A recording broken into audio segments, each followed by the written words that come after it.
Bonjour à tous et bienvenue dans notre compte-rendu matinal. Alors on a pris cette habitude, c'est que le week-end il se passe parfois beaucoup de choses parce que eh bien Monsieur Trump agit, réagit, invective, ordonne, menace, bref, vous pouvez continuer avec moi la litanie, toujours est-il qu'il fait peur en ce lundi matin au marché et on va voir que ceux-ci réagissent très mal à l'idée de voir un bras de fer entre les États-Unis et l'Europe et plus exactement un bras de fer au sein d'alliés qui sont là pour préserver l'OTAN, l'OTAN qui est là pour préserver le monde occidental. Bref, rien ne va plus.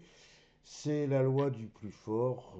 C'est effectivement de nouveau des taxes douanières qui sont érigées en menaces.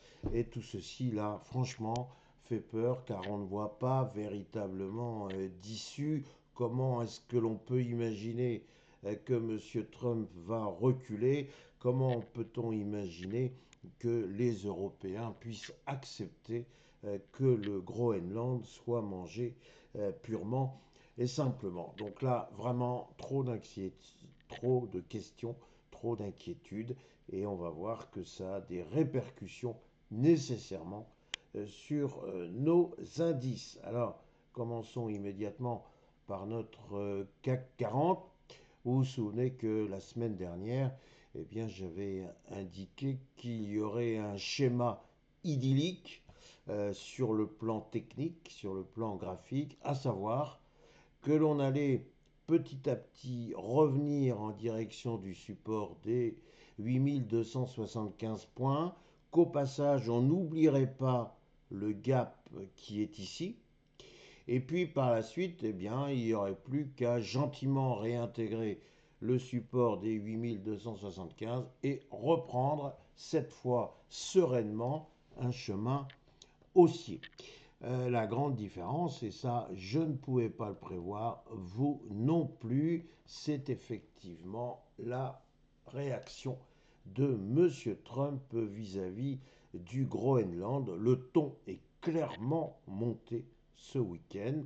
Et donc là, c'est la panique. Et ce matin, l'on va voir non seulement qu'il n'y aura pas de réintégration du support des 8275 points, mais que malheureusement, il y aura bel et bien, une chute, sans doute avec gap, pour aller en direction des 8100 points, sauf bien sûr, si encore une fois, M.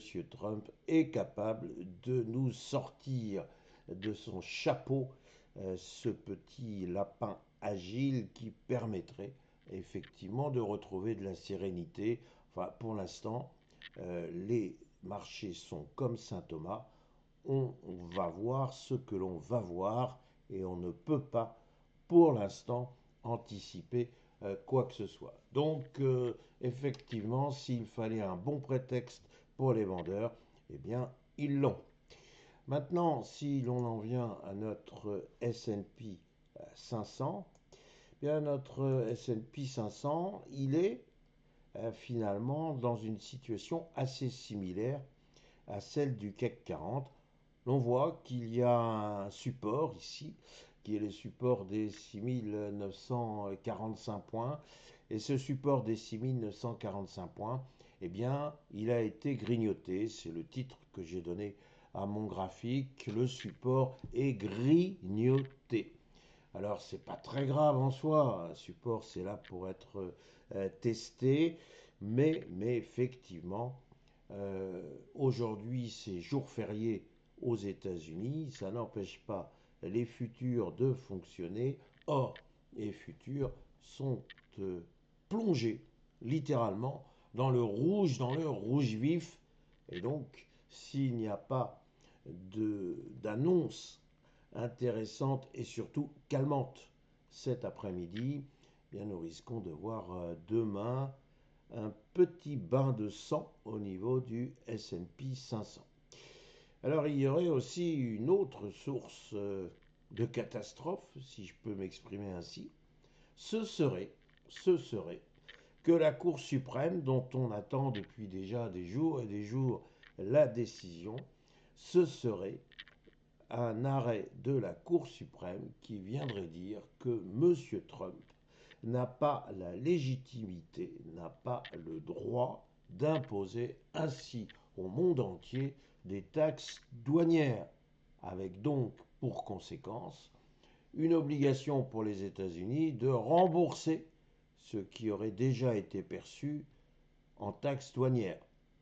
Est-ce que j'ai besoin d'insister? Vous imaginez bien que ce serait véritablement un chamboulement pour tous les marchés, une remise en cause de toute la politique de M. Trump. Bref, celui-ci aurait tellement à perdre que l'on se demande quelle pourrait être la suite de l'histoire.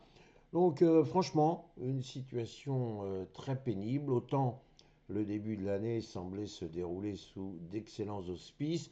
Là, on peut dire qu'il y a un tournant, et un tournant qui manifestement est très mal négocié. Donc notre S&P 500, il va rien faire par définition aujourd'hui, mais il se prépare sans doute demain à rester ou devenir entre les mains des vendeurs. Bref, on fait très attention. Il y a toujours des opportunités quand les marchés se cassent la figure, si vous me permettez l'expression.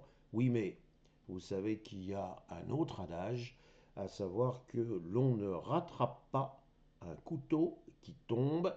Et là, le couteau, il est peut-être en train d'amorcer une chute. Et cette chute, si on l'arrêtait, eh bien, elle pourrait occasionner de très graves coupures. En d'autres termes, on s'abstient. Voilà quelles sont mes réflexions du jour. Il me reste à vous souhaiter une excellente séance, nonobstant, et bien évidemment une excellente semaine. Merci.